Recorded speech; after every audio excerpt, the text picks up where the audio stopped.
దేవుడు మన పాపాలను క్షమించాడు. మనం చిన్నప్పటి నుంచి ఇప్పుడు వరకు చేసిన పాపాలన్నిటి కూడా అదేంటంటే పెద్ద మోతాదు పాపాలు అన్నమాట. ఫస్ట్ నుంచి చిన్నప్పటి నుంచి కూడా మనం తెలుసో తెలియకో అన్నీ కూడా పాపాలు అనేవి మూట కట్టుకుంటూ వచ్చాం. అది పెద్ద మూట అన్నమాట.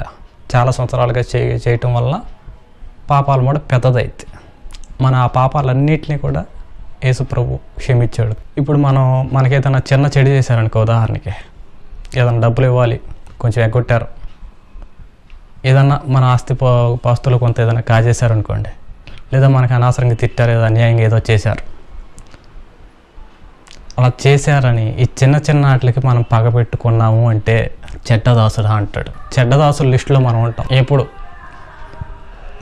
దేవుడు మనం పెద్ద మోతాదు పాపాలను క్షమించాడు. మనం కూడా సరే చిన్న చిన్నవి సర్దుపోవటమే కాదు, పెద్ద అయిన